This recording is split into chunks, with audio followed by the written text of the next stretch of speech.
O capítulo 3 é onde nós realmente começamos, porque esse capítulo 2 era um introdutório e preparatório para a pessoa saber qual é o modelo matemático que eu estou tratando, o que é um problema elíptico, o que é um problema parabólico, né? Quer dizer, essas coisas que são a base para a gente começar a estudar agora. Então nós vamos no capítulo 3 nosso, método de volumes finitos.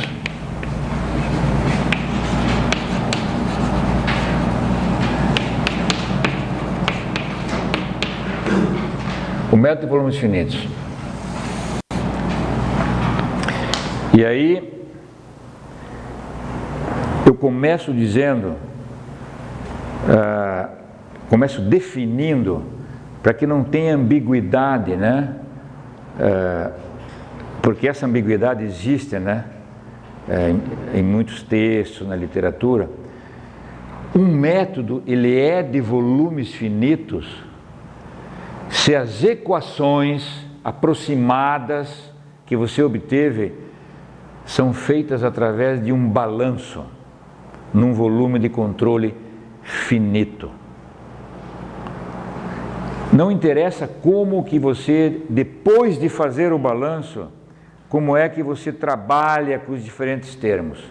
O método é de volumes finitos se você tem um volume de controle e nesse volume de controle você faz o balanço, seja de massa, quantidade de movimento, energia.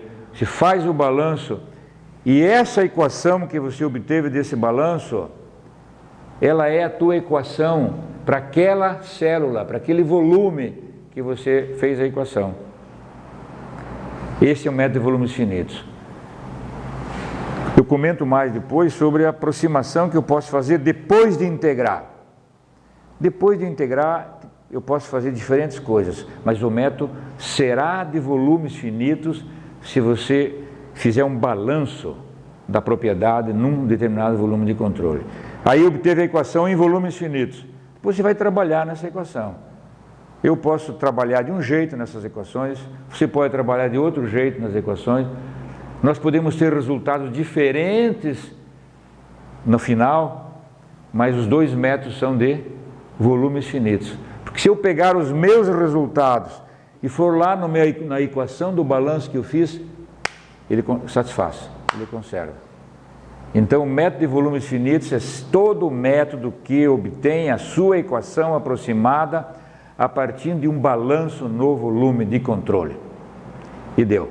Não tem nenhum outro tipo de definição para querer complementar a isso. As equações aproximadas foram obtidas através de um balanço no volume de controle? Foram. Então é um método de volumes finitos. O método de volumes finitos ele tem essa característica conservativa, né? Porque tem um monte de método numérico que nem tem o conceito de volume na história. Então vamos ver exatamente o que é isso, né? Primeiro,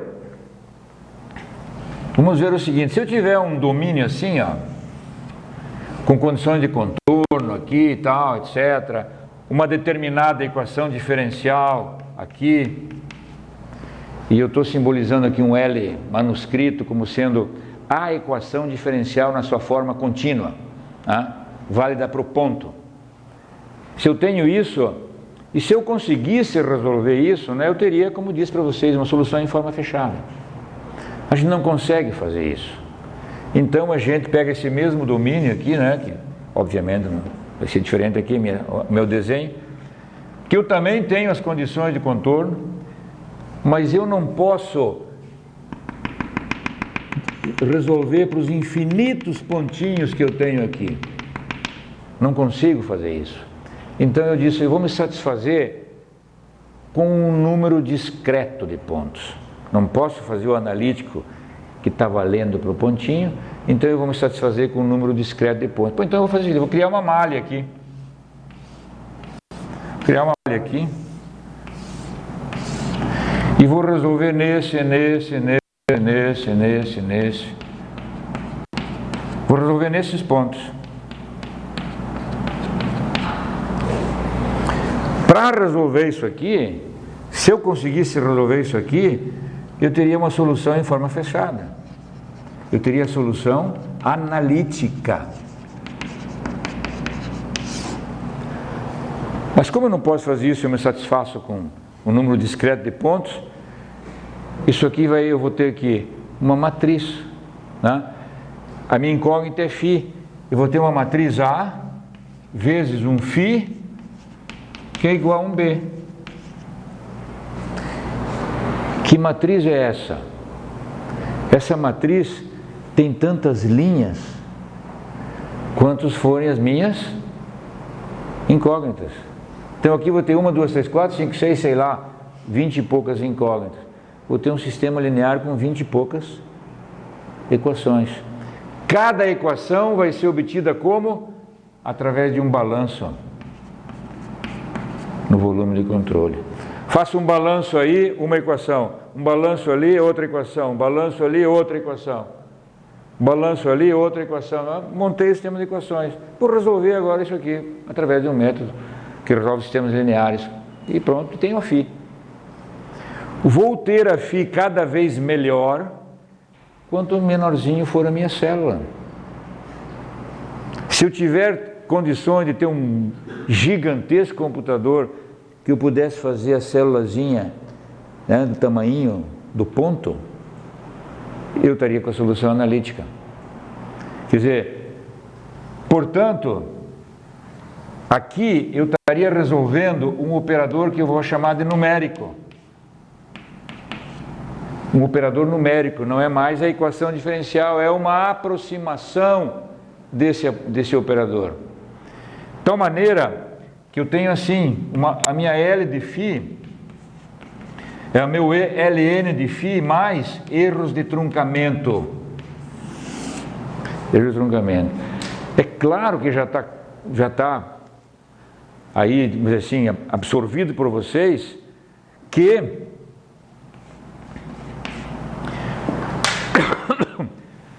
isso aqui tem um erro em relação à analítica, né? Para ser igual à analítica, teria que ter infinitos volumezinhos de controle. Infinitos volumezinhos de controle. Como eu não tenho, tem um erro. Agora eu só tenho coisas discretas agora. 20 pontos, 1000 pontos, 1 milhão de pontos, conforme a minha capacidade computacional.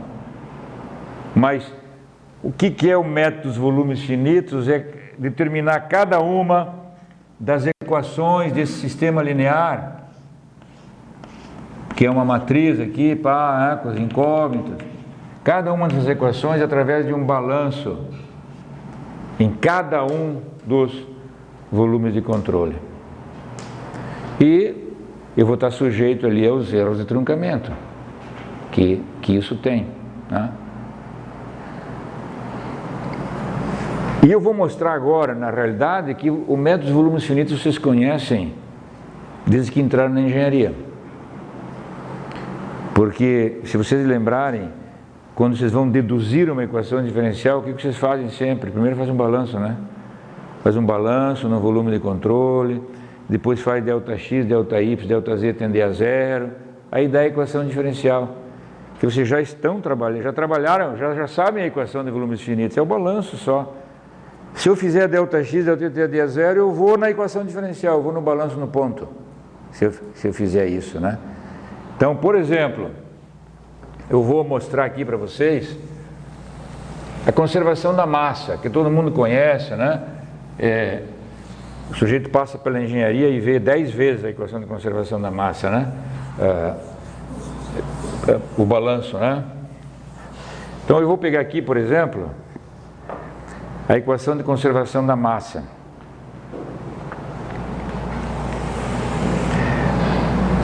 Como exemplo aqui, né, para a gente ver como é que é o método e como é que a gente faz no método dos volumes finitos. Vou pegar um exemplo, conservação da massa. Vou pegar aqui um cartesiano, ó.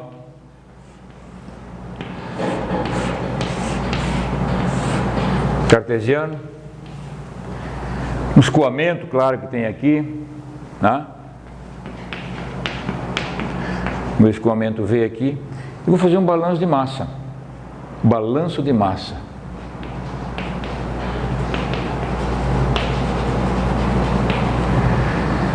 Aí massa que entra menos a massa que sai é igual a variação de massa dentro do volume de controle. A massa que entra e sai. Como é que eu computo aqui? Aqui eu tenho um delta Y, aqui eu tenho um delta X. A massa que entra tem que ser a componente normal vezes a área, certo? Então vai ser aqui ρ vezes U vezes delta Y. Essa é a área na face W.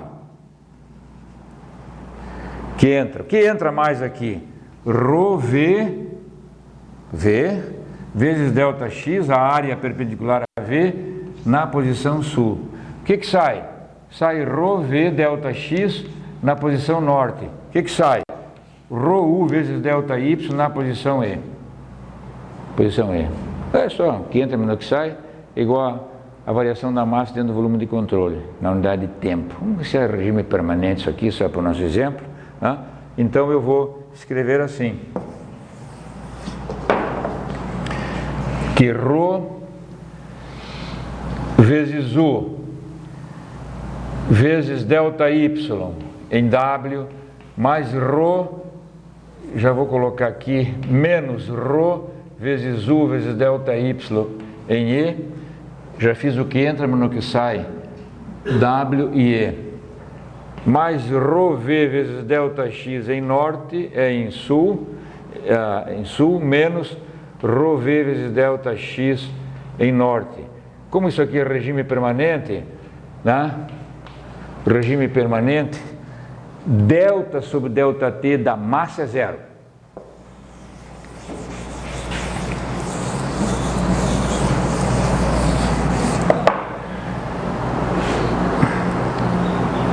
Agora, isso aqui é um balanço de massa. Eu já vou escrever aqui, vou multiplicar por menos 1 aqui para ficar igual ao livro. O livro está com o sinal que não, tanto faz, né? Então, ρU delta Y em E, menos ρU delta Y em W, e está trocado, acho que vocês já vão ver por quê, né? Que isso está multiplicado por menos 1, mais ρV delta X em norte, menos ρV delta X em sul, igual a zero. Essa é a equação em volumes finitos. Essa é a equação em volumes finitos. Por isso que eu digo, todo mundo já trabalhou aqui com volumes finitos, né? Todo mundo fez isso já, né? Então, essa é a equação em volumes finitos, o balanço. O balanço. Agora, se eu aqui fizer algum tipo de aproximação diferente para U, etc., os métodos vão ser diferentes, mas todos serão de volumes finitos, porque todos partem do balanço. Todos partem do balanço. Agora, o que a gente continua fazendo quando está vendo os cursos de mecânica dos fluidos? Que a gente quer a equação diferencial que governa o fenômeno. Isso aqui é a equação em volumes finitos. Está ainda para um volume finito, mas eu quero que ela vire para um ponto. Quero fazer delta X e delta Y tender a zero. Quero que se vire um ponto. Então, o que a gente faz? Faz delta X. Primeiro eu vou dividir isso aqui tudo por delta X, delta Y. Se eu dividir tudo por delta X, delta Y, eu vou ficar com ρUE menos ρU em W sobre delta X, porque o delta Y vai cortar. Então eu vou ficar assim, ρU em E menos ρU em W sobre delta X, mais, lá eu vou ficar com ρV sobre delta Y, né? ρV em norte menos ρV em sul sobre delta Y, igual a zero. É que na hora que eu divido por delta aqui, cortou delta X, ficou ρV em norte menos ρV em sul sobre delta Y, tá, igual a zero. Se eu agora fizer delta X e delta Y tender a zero,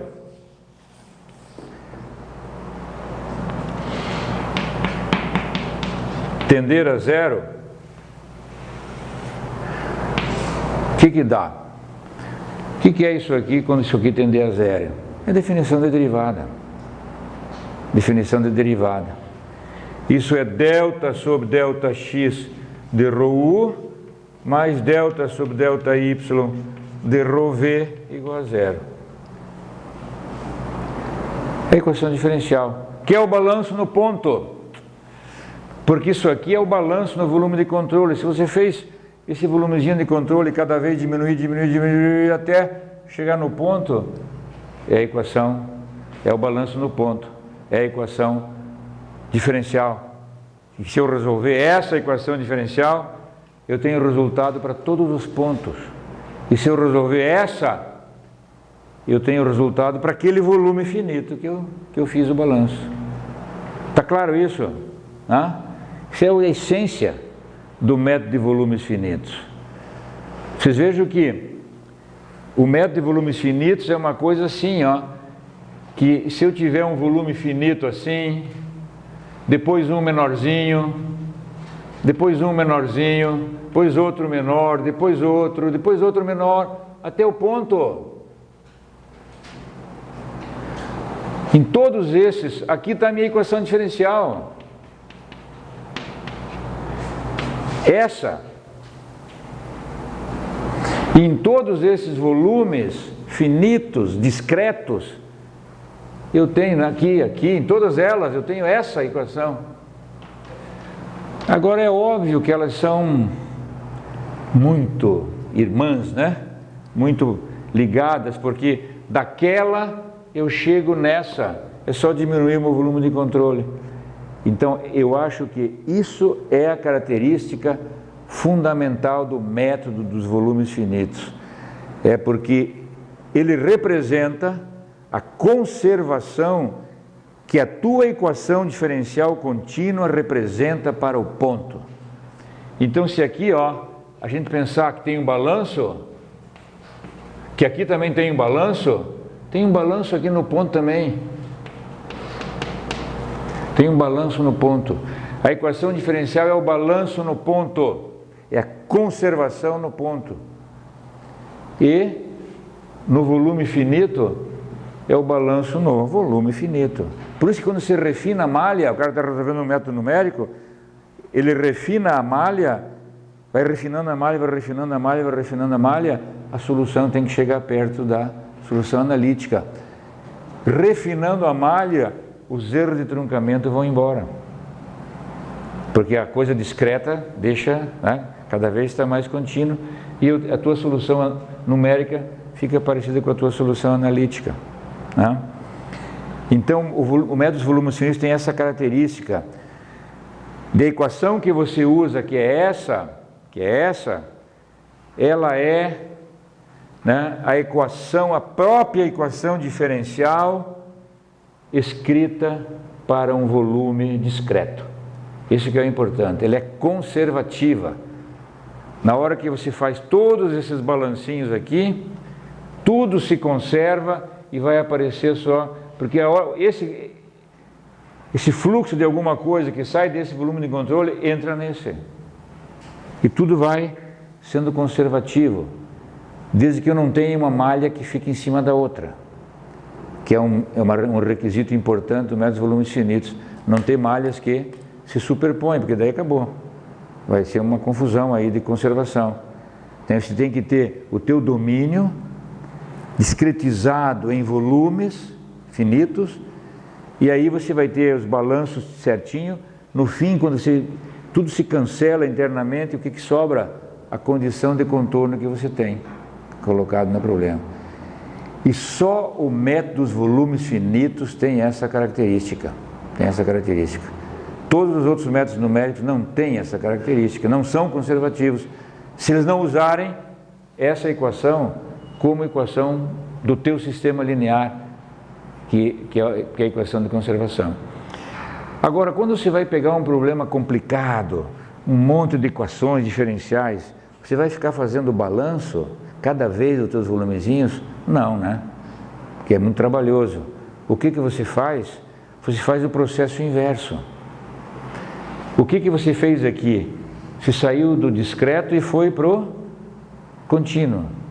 Como é que é sair do contínuo e ir para o discreto? Qual é o processo inverso aqui? Integrar, né? Integrar o contínuo para chegar no discreto aqui. Então vamos pegar essa equação aqui e integrá-la. Então, eu estou interessado em resolver a equação da conservação da massa e vou nos livros, etc., e encontro a equação da conservação da massa é isso: delta sobre delta x de ρu mais delta sobre delta y de ρv é igual a zero. E é o seguinte, eu quero integrar isso, eu quero obter uma equação discreta. Eu quero integrar isso num certo volume de controle, com esse tamanho, de W até E, de sul até norte. Mas, bom, vou integrar essa equação. Integro desde W até E, integro desde sul até norte, de quem? Na minha equação.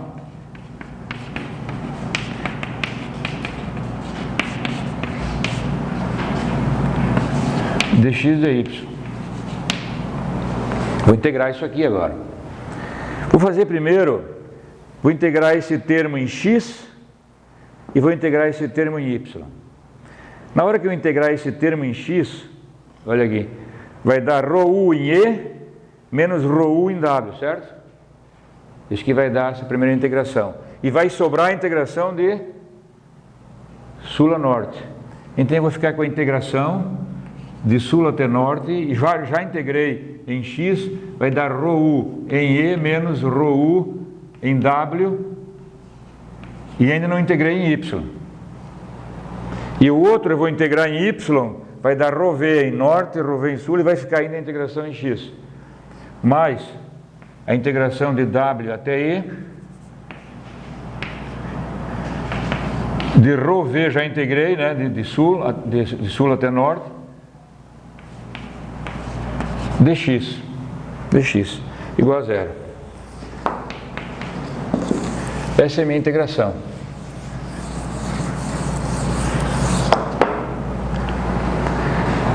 Agora eu preciso integrar ainda em y. Daí eu preciso dizer o seguinte, veja, eu preciso dizer, porque aqui está meu y, aqui está meu x. Para integrar esse termo em y, eu tenho que dizer que como é que o ρ em e varia aqui dentro de y, não é isso? Eu preciso dizer isso. No método numérico, nós vamos dizer que isso aqui é o valor do u em e. Então eu vou tirar isso aqui para fora da integral, a integral em dy vai me dar o delta y. Então vai dar ρu em e, eu vou botar assim, ó, delta y em e, menos, aqui vai dar o ρu delta y em w, mais, de novo aqui, na hora de integrar o v com dx, eu tenho que dizer como é que ele varia com dx, eu vou dizer que é o v em s aqui, né? E a integral de dx vai dar delta x mais ρ v norte delta mais ρ v norte delta x menos ρ v sul delta y delta x igual a zero. A integração me deu isso aqui, ó. Se eu olhar aqui com essa aqui, ó, ali está um pouco de... Já misturei aqui as coisas, né? Vamos voltar aqui para fazer certinho. Delta x em norte, ρv delta x em sul. Tá? O que está ali é exatamente isso aqui, ó. Se eu não troquei alguma coisa aí, é exatamente isso aqui. Ou seja, você chega na equação em volumes finitos integrando a tua equação diferencial também, é uma coisa óbvia, né? O processo inverso.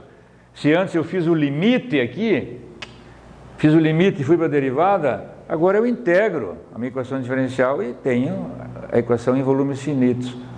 Então, você vê que vocês sempre mexeram com volumes finitos na equação. Era um caminho, um passo para vocês chegarem na equação diferencial.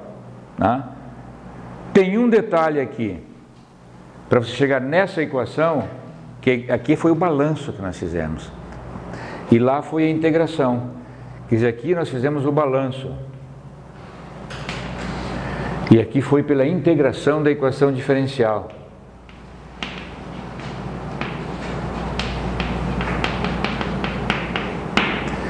Para que elas sejam iguais, isso aqui é o fluxo. O método dos volumes finitos exige que você integre, que você faça um balanço, e o balanço tem que ser os fluxos. Eu tenho que usar as equações de conservação na forma conservativa. Na forma conservativa. Porque do ponto de vista analítico, se eu resolver com uma malha infinitamente pequena, não interessa se eu estou escrevendo a minha equação diferencial na forma conservativa ou não. Mas se for discreto, eu preciso que no meu volume de controle eu esteja computando exatamente os fluxos. Então aqui eu tenho uma derivada, é um produto, uma derivada. Eu tenho um produto, uma derivada aqui. Eu posso abrir esse produto, essa derivada, aqui ó, delta sobre delta x, eu posso fazer dρ de x, a primeira, u dρ de x, mais ρ du de x, mais v dρ de y, mais ρ dv de y, igual a zero. Abrir as derivadas aqui, ó. Só abrir as derivadas. Essa equação é exatamente igual a essa. Se eu resolver essa analiticamente e resolver essa analiticamente, os resultados são idênticos. Agora, se eu quiser fazer em volumes finitos e integrar essa aqui, não deu. Porque essa aqui agora não é mais na forma conservativa, não está o fluxo dentro do sinal da derivada. Eu preciso ter o fluxo dentro do sinal da derivada, e ρ vezes u é que é o fluxo. Isso aqui é uma mistura, porque na hora que eu integrar isso aqui, olha agora o que vai dar, eu vou ter um u, que se é discreto, na hora que eu integrar aqui de w até e, eu vou ter que, isso aqui é um u aonde? E na hora que eu integrar o ρ, então vai dar um u em algum lugar, vezes um ρe menos um ρw. Mas o u aonde? Isso aqui não é mais o fluxo. Certinho. Isso não é mais o fluxo. Estão compreendendo? Isso não é mais o fluxo. Ficam os pedacinhos da equação que não é mais conservativa. Então, para obter isso aqui, para que a equação que vocês obtenham na integração,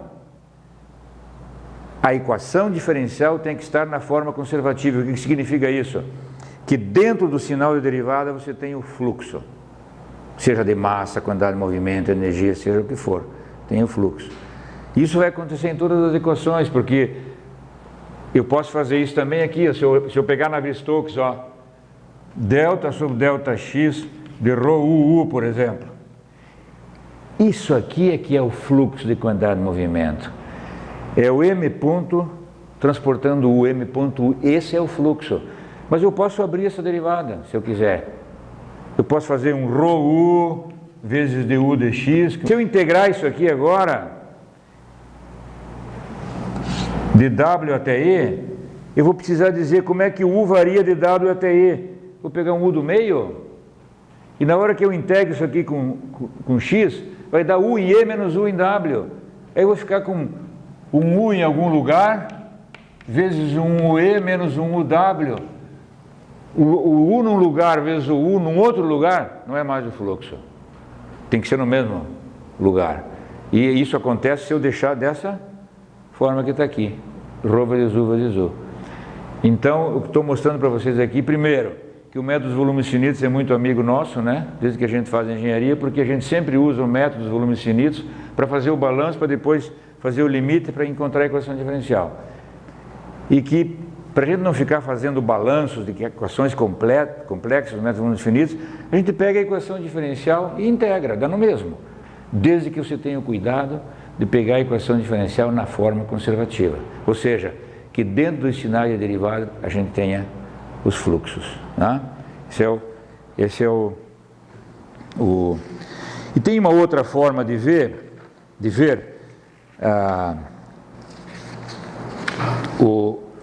o método dos volumes finitos, né, que isso é genérico, daí é geral, que todos os métodos numéricos têm origem, digamos assim, do mesmo pai, todos filhos do mesmo pai. mas cada um com sua característica diferente, que é o método dos resíduos ponderados. Que é o método dos resíduos ponderados. E o método dos resíduos ponderados, obviamente eu não vou falar do método dos resíduos ponderados aqui, vou dar um exemplinho, né? Para mostrar que o método dos volumes finitos está dentro dessa classificação, dentro dessa classe dos métodos dos resíduos ponderados. Os métodos dos resíduos ponderados dizem o seguinte, que é integral, numa determinada área ou volume, de uma equação diferencial vezes uma função peso vezes dV é igual a zero. Isso aqui é uma função peso.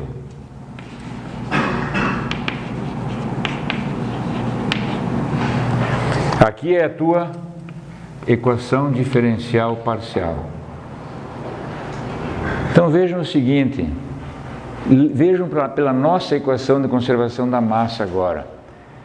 Se esse L de φ for a nossa equação de conservação da massa, e se essa função peso for 1, foi o que nós fizemos, né?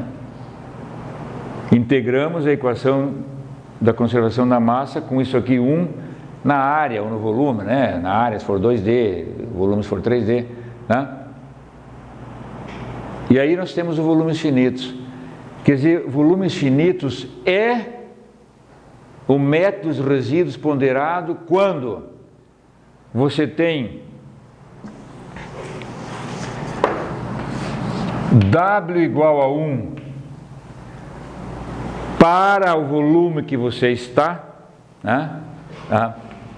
No volume considerado e W igual a 0 no restante. O que significa isso? É que se eu estou num certo volume de controle, tenho aqui a minha equação diferencial, W é 1, eu integro, dá um balancinho naquele volume de controle. Nos outros, nada. Agora vou para o outro volume de controle, dá um balancinho naquele volume de controle. Se enquanto eu varrer todos os meus volumes de controle, eu vou obter o sistema de equações que é de volumes finitos. Então, o método dos resíduos ponderados, o método dos volumes finitos é uma das classes dos métodos dos resíduos ponderados quando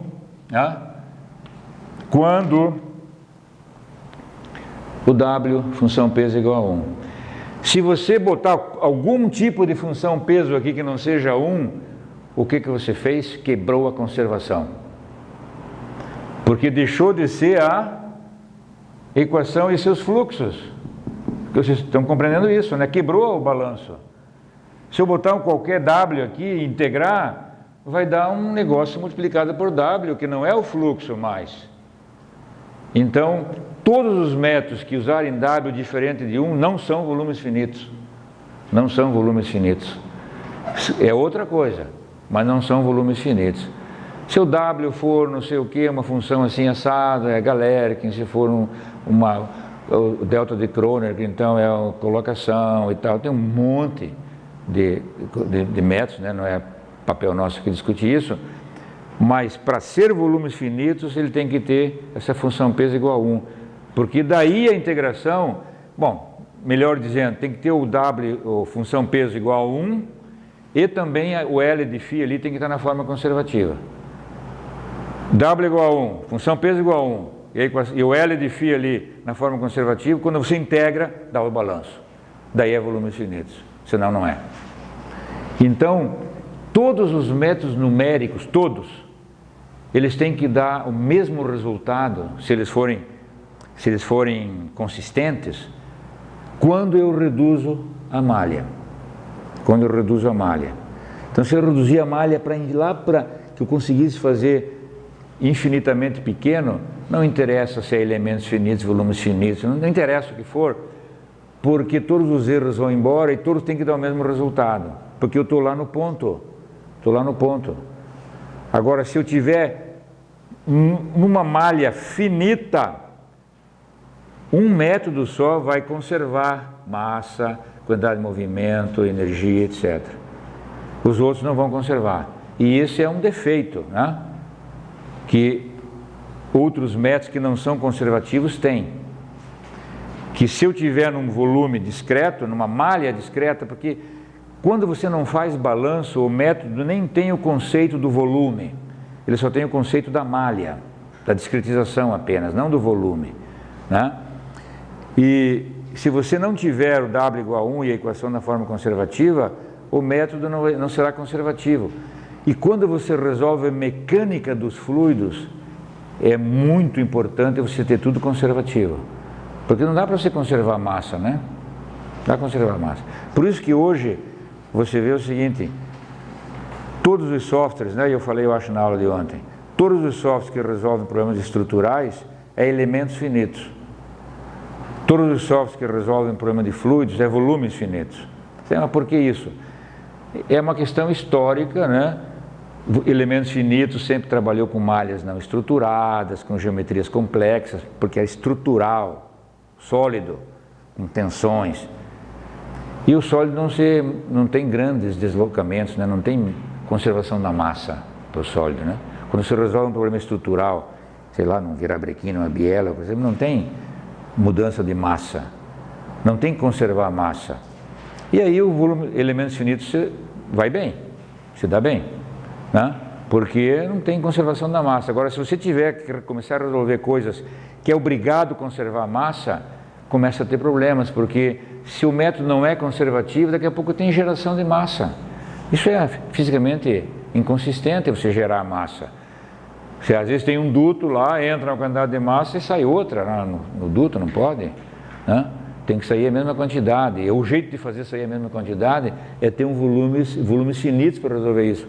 Porque se você não impuser a conservação em volumes discretos, vai ter massas espúrias. Agora, se tiver massa espúria, vai ter espúrio o resto. Porque massa transporta a quantidade de movimento. Se a massa estiver errada, vai estar errada a quantidade de movimento. Massa transporta energia. Se a massa estiver errada, vai estar errada a energia transportada. Então, todos os métodos são iguais, desde que a malha seja infinitamente pequena. Se a malha aumentar, aí tem que ver quem é conservativo ou não, para você resolver bem o problema, né? Porque mesmo que você não resolva no analítico, lá no ponto, e resolva no volume discreto, mas pelo menos você está satisfazendo tudo aquilo que a natureza quer. Que a massa seja satisfeita, que a quantidade de movimento seja satisfeita, e as coisas são mais estáveis, melhores para resolver, né? Então isso é a gente pensar no nosso método de volumes finitos, né? Que é um método conservativo, desde que a gente observe essas características, né?